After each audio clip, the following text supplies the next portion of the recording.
Bueno, muy bien, espero que esté grabándose todo. Eh, Muchas gracias por la invitación a los organizadores de este evento. Ahora vamos a hablar algo del tilt y el wrap, se refiere a la pantoscopía y a la panoramia del lente intraocular, que es algo de lo que no se habla mucho y creo que es algo de lo que podemos empezar a estudiar y entender un poco mejor. Así que de las clásicas indicaciones o de la clásica información que hemos usado siempre para calcular un lente intraocular, se ha usado la queratometría. Inicialmente también se usó la queratometría para calcular los lentes tóricos, pero con el paso del tiempo encontramos que el poder de la cara posterior de la córnea tenía un valor significativo y que eh, tras ciertos estudios estadísticos encontramos que el vector fijo complementario, saltándose el poder de la cara posterior, tenía más exactitud que usar el valor real de la córnea posterior. Sin embargo, hemos querido también traer a colación otro vector que se ha dejado a un lado de la manera rutinaria, que es considerar el ángulo pantoscópico y el ángulo panorámico de un lente intraocular, es decir, de la inclinación con la que queda el lente dentro de su saco capsular.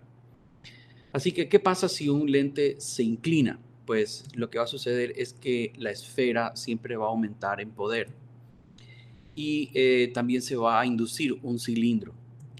Este cilindro se va a inducir con el mismo signo del meridiano de rotación. Entonces, teniendo en consideración que eso sucede con los lentes cuando están, sea en anteojos o sea un lente intraocular, queríamos ver si habitualmente el paciente preoperatorio mantenía la inclinación de su cristalino con la posición del lente intraocular y hay una muy buena relación.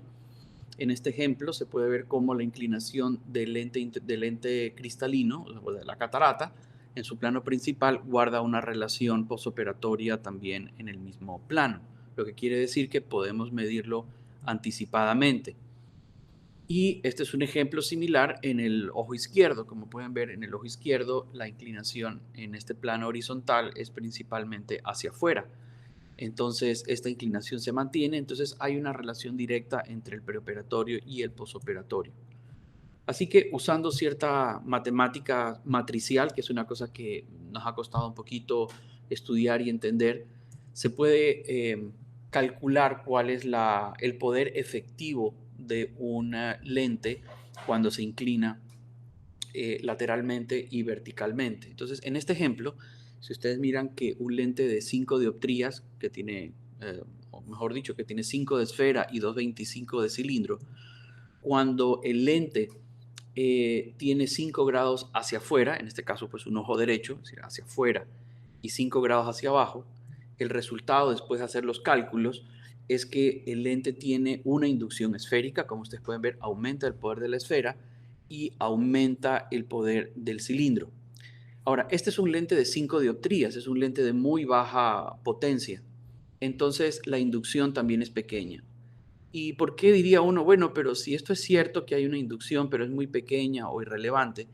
Lo que pasa es que este lente tiene apenas 5 dioptrías y los lentes intraoculares que usamos habitualmente y especialmente en los hipermétropes son lentes de más poder. Entonces, cuando uno pone un lente intraocular, habitualmente un lente, no es raro que un hipermétrope necesite lentes de 26,5 como en este ejemplo, y cuando también en este mismo ejemplo el ojo tiene 5 grados hacia afuera y 5 grados hacia abajo, que es lo más habitual, que la mayor parte de las personas, después de hacer los cálculos con la computadora, realmente uno encuentra que hay algo que no nos llama mucho la atención y dice, sí, efectivamente aumenta el poder de la esfera, el cilindro casi que no se mantiene y hay una rotación de 5 grados.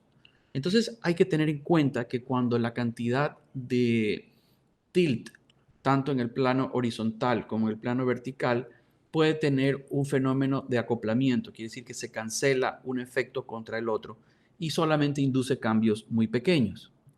Sin embargo, hay personas que tienen condiciones diferentes. Por ejemplo, en este mismo caso de una persona que tiene que le toca este mismo lente intraocular, resulta que si el lente, el cristalino o el lente intraocular ya en el estado postoperatorio tiene una rotación de 8 grados hacia afuera y apenas 2 grados hacia abajo, los resultados después de calcular resulta que ya se vuelve una cosa muy distinta. Como ustedes pueden ver, aumenta 1/4 de dioptría en la esfera, el poder inducido por esta rotación, y el cilindro disminuye en poder de una manera muy importante. Digamos, aquí estamos hablando ya de casi media dioptría en el cilindro, y en este ejemplo, cuando se producen estas combinaciones de 8 grados afuera y 2 abajo, entonces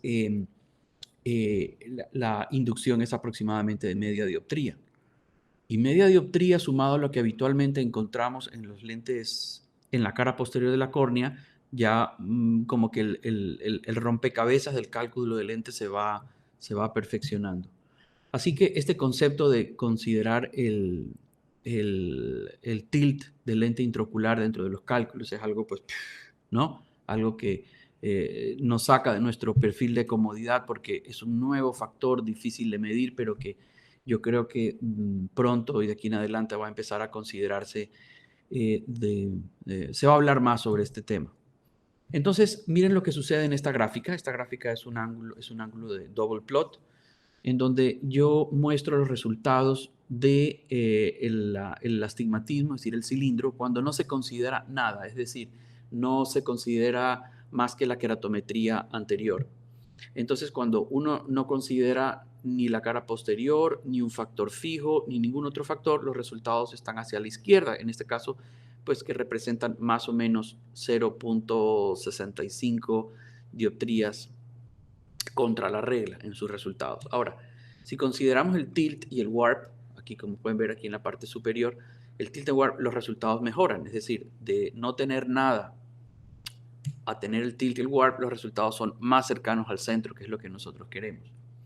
Y si considerásemos solamente el valor de la cara posterior, los resultados también serían mejores como factor único, ¿de acuerdo? O sea, solamente la cara posterior. Y si uno suma la cara posterior y el tilt y el warp, los resultados se van acercando más todavía hacia el centro. Entonces voy a regresar en 2 puntos anteriores. Esto significa no tener nada. Esto es considerar solo el tilt y el warp. Esto es considerando la cara posterior únicamente. Y esto es considerando la cara posterior y el tilt y el ramp. ¿Ok? Sin embargo, cuando uno tiene un factor fijo, los resultados puede acercarlos más porque el factor fijo no es sino pues a la fuerza llevar el punto ideal hacia el centro.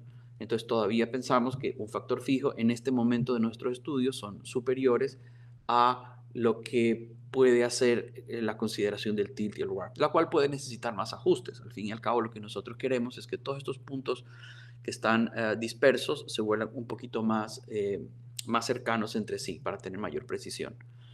Esta es otra manera de mostrar lo mismo que mostré hace un momento, pero de una manera animada. Entonces, cada caso, cada paciente de cada ojo se mueve a lo largo de cada comparación. Entonces, como ustedes pueden ver, hay pacientes que no solamente se mueven los puntos de manera fija hacia el centro, sino que algunos mejoran de manera muy significativa y otros se alejan de la perfección. Entonces, hay que todavía tener muchos ajustes y hay uno que nosotros no podemos predecir y resulta que es el astigmatismo inducido quirúrgicamente. Ya sabemos que si nosotros consideramos todos nuestros casos y medimos nuestro astigmatismo inducido quirúrgicamente de manera vectorial, la media va a estar muy cerca del centro porque hay errores que se dispersan por todos lados.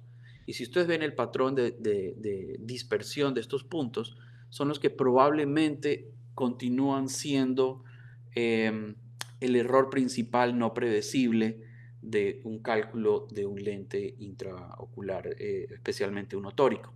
Entonces, este es el factor que más error produce, el que mayor desviación estándar tiene, más que las mediciones preoperatorias.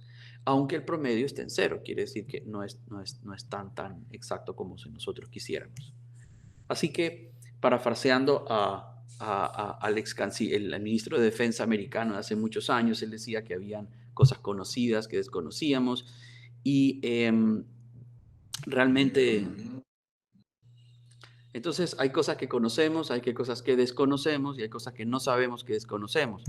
Pero para parafrasear todo esto, yo creo que también hay cosas desconocidas que ya estamos empezando a conocer y que si las ajustamos a nuestros protocolos podemos mejorar aún más los resultados. Y también un comentario que siempre me ha hecho mi padre, que dice que la perfección y la exactitud, y sobre todo esta palabra que no se usa mucho, y es la estabilidad. Nadie habla mucho de la estabilidad. Residen en el reino de la utopía. Porque uno puede hacer cálculos muy perfectos, pero uno ve que a lo largo de los años las refracciones pueden ir cambiando también.